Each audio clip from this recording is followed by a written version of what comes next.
Imagine you just spent, I don't know, $10,000 on a state-of-the-art AI marketing stack. Oh yeah, the dream setup. Right, the dream setup. Right. So your dashboards are blinking with real-time data, your automated metrics are tracking literally every single click, your plugins are generating hundreds of pages a minute, and yet your actual web traffic is completely flat. Just absolutely nowhere. Exactly. You have all the tools in the world, but you are getting nowhere. Have you ever been in a situation like that, where the sheer volume of software promising to do your job for you actually just, well, leaves you paralyzed? It is a remarkably common trap right now. Yeah. I mean, we are seeing entire departments just drown in their own tech stacks. The assumption is usually that if you buy enough software, the work will essentially do itself. Which is just magical thinking, right? Completely. Yeah. And it couldn't be further from the truth. Well, today we are going to figure out how to escape that exact trap.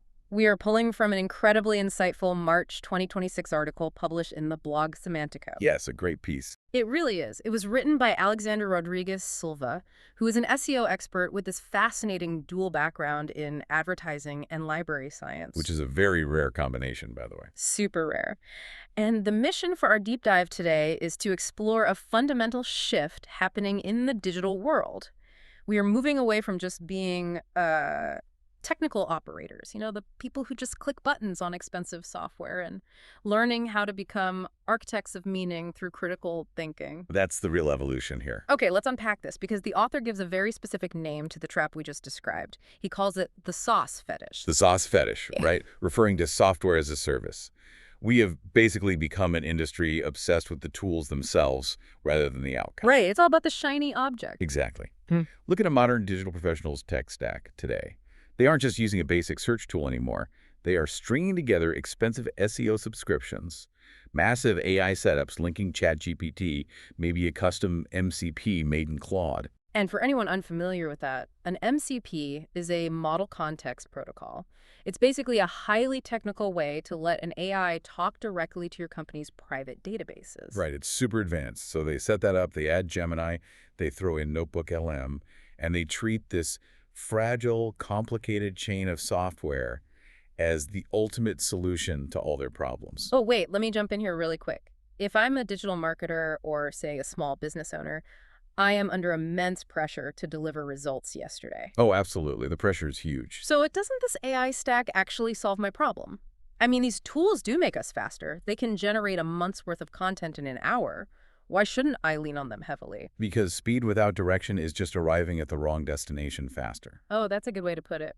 The author actually points out that in this high-pressure environment, professionals act like little bunnies chasing a delicious carrot. Little bunnies. Yeah, they see a new tool promising instant visibility, and they just sprint after it.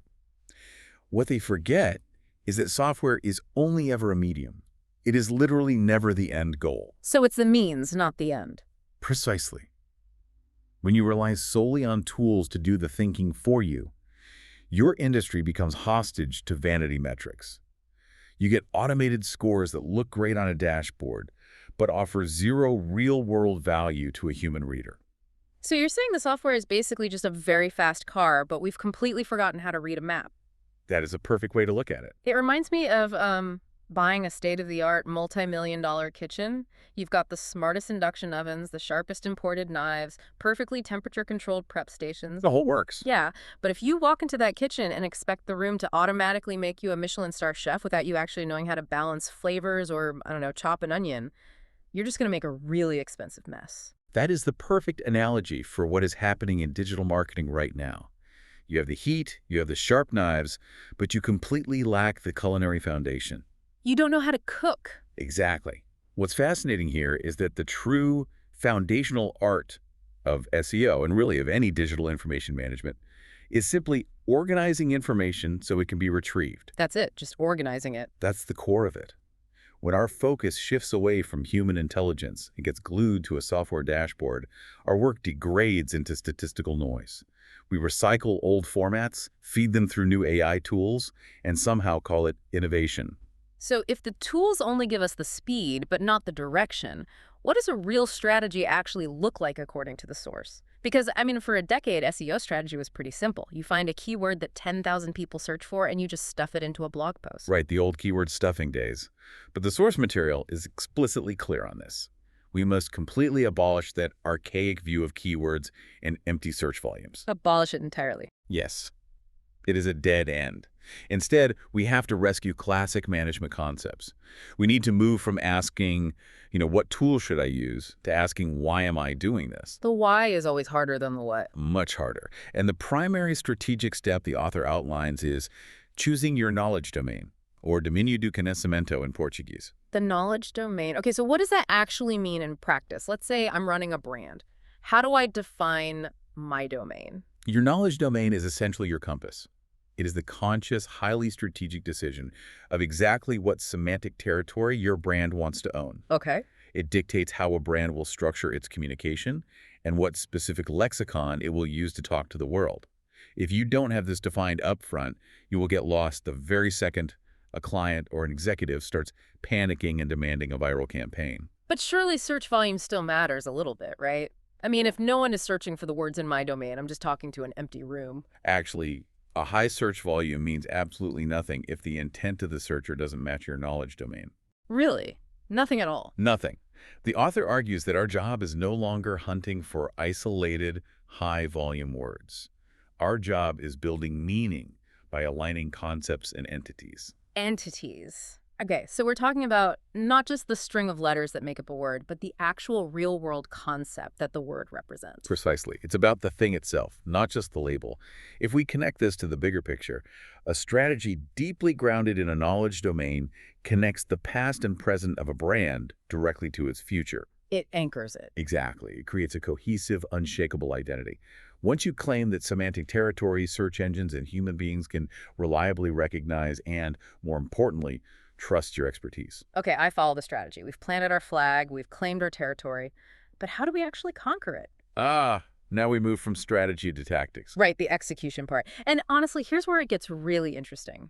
Because the author's secret weapon isn't some new Silicon Valley framework.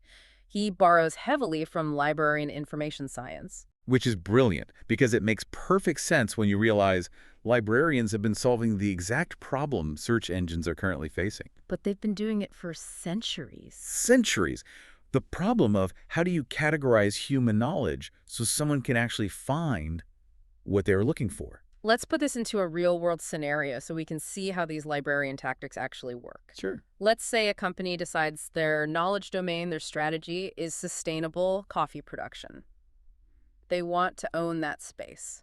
They can't just start randomly writing articles about beans, right? What is their first tactical move? They need to do what the author calls a knowledge domain analysis. Okay, what does that involve? This means stepping back and mapping out exactly how information is produced and consumed in the sustainable coffee field. Yeah. You analyze the entire ecosystem before you write a word. So you're looking at the big picture. Exactly. Who are the leading agronomists? What are the core debates about fair trade versus direct trade?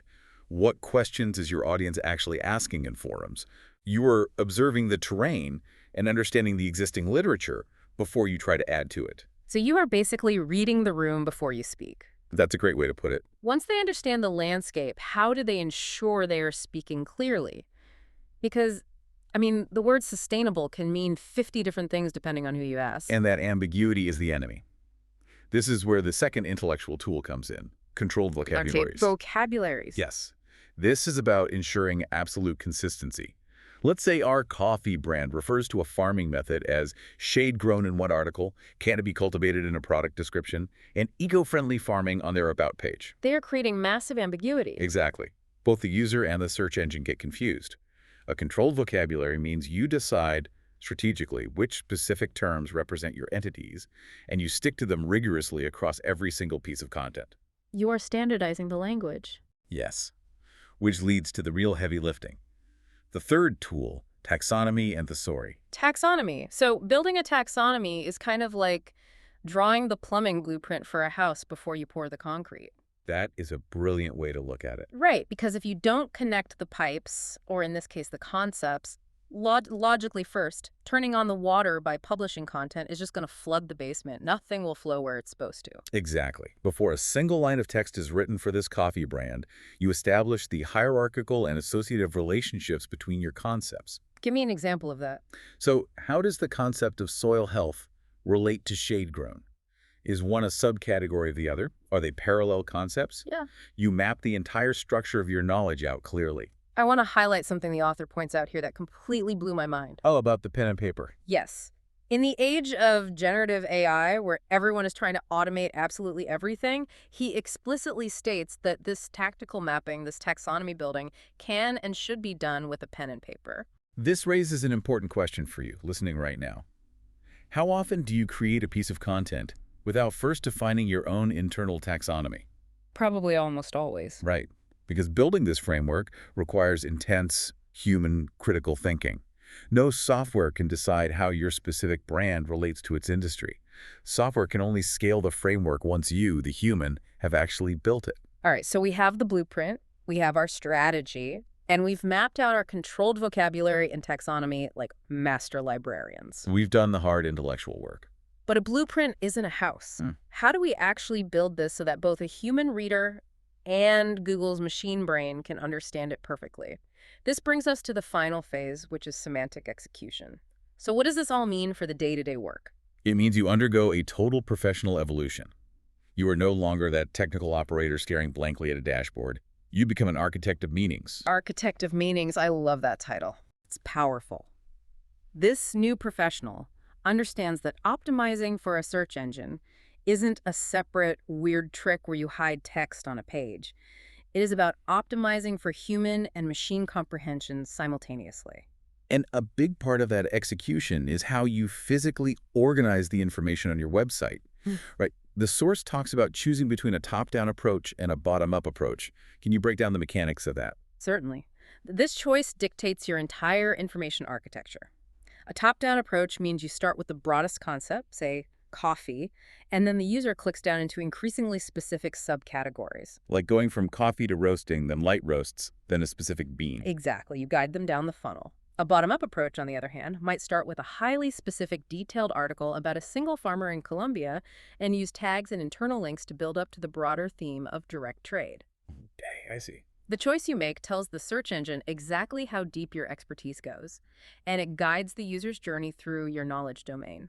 But the real magic of execution, the core technical focus for this architect of meanings, is a concept the author calls disambiguation. Yes, removing the ambiguity entirely. Give me an ELI 5. Explain it like I'm 5 on how this actually works. Okay, so human language is inherently messy. If you write the word apple on a page, a human usually guesses from context. If you mean the fruit, the tech company, or the Beatles record label. Right, context is everything for us. But a machine doesn't like to guess. It hates guessing. Disambiguation is the strategic focus of eliminating those multiple interpretations entirely. If I'm writing about Apple, the tech company, disambiguation means I don't just hope Google figures it out. I make the context so explicitly clear that there is zero doubt. But how do I technically communicate that to a machine? I mean, I can't just write, hey, Google, the iPhone makers. You actually kind of do, but you use code. Oh. That is where structured data, specifically schema.org, comes into play. Schema. Yeah. Historically, technical operators treated structured data like a digital sticker. They added a little bit of code to their recipe page just to get a star rating or a cooking time to show up on the Google search results. Right, just to make the link look pretty, the rich snippets. Exactly, just window dressing. But the source argues that for an architect of meanings, structured data is the tactical bridge. It is hidden code that you inject into the back end of your site. It essentially attaches an invisible ID tag to your concepts. So it's identifying the entity directly. Yes. You use schema to tell Google, when I say Apple here, I am specifically referencing entity ID number whatever in your database, which corresponds to the multinational tech corporation. You are literally connecting your site's internal blueprint to Google's massive brain. Yes, that is exactly what you are doing.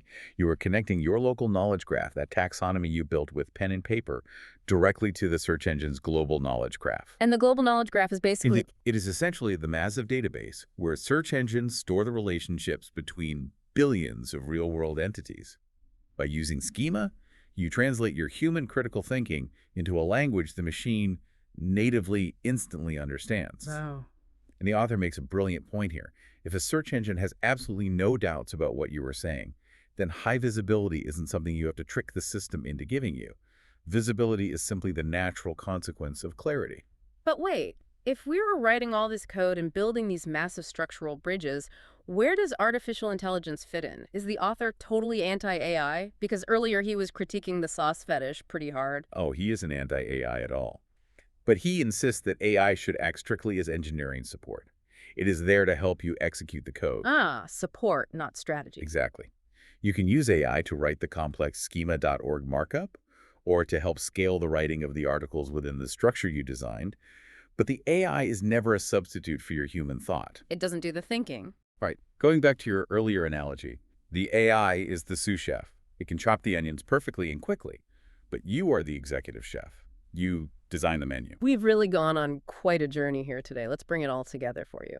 We started in that incredibly noisy place, the sauce fetish, where we were all acting like technical operators, frantically checking spreadsheets, buying expensive tool chains, and desperately hoping a new AI plugin would do our thinking for us. And we learned that the only way out of that trap is a clear, deeply human framework based on critical thinking. Right. We moved through 3 distinct phases. First, your strategy ditching empty search volumes and claiming your knowledge domain so you know exactly what semantic territory you own. Critical first step. Then second, your tactics stepping into the shoes of a librarian to analyze that domain, standardize your vocabulary, and build a logical taxonomy, which is the plumbing blueprint of your ideas. And finally, your semantic execution. Evolving into an architect of meaning, where your entire technical goal is disambiguation. Using top-down or bottom-up architecture. Yes. And deploying structured data, not as a cheap trick for clicks, but as a bridge to perfectly communicate your carefully organized knowledge to the world. It really reframes the whole concept of digital work. It elevates it from data entry to actual architecture. It absolutely does. And this connects directly back to what you do every day, whether you are explicitly working in SEO, whether you are managing a massive corporate database, or honestly, even if you're just trying to organize your own personal notes and thoughts. It applies everywhere. It really does. Your ultimate strategy is always knowing your audience. As the author beautifully states, people continue to have trillions of questions every single day all over the world. Your best strategy is knowing those people deeply. And your perfect tactic is organizing your knowledge to answer them. It's profound because it reminds us that at the end of all these fiber optic cables and server farms, there are just humans looking for meaning. That's all it comes down to.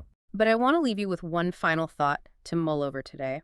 We've talked all about how we need to become these architects of meaning, meticulously using structured data and controlled vocabularies to build bridges so search engines can perfectly understand our messy human content. Right. But think about the trajectory of AI right now. What happens tomorrow if AI reaches a point where it can perfectly understand all human ambiguity without needing our structured data bridges? Oh, wow. Yeah, if the machine becomes as good at reading between the lines as a human, will the architect's job disappear entirely? Or will it evolve into something even more profound? Will we finally be free to just, cook? That's a brilliant question to ponder. Keep digging into those sources, keep asking the big questions, and above all, keep that curiosity alive. Thanks for joining us on this deep dive. See you next time.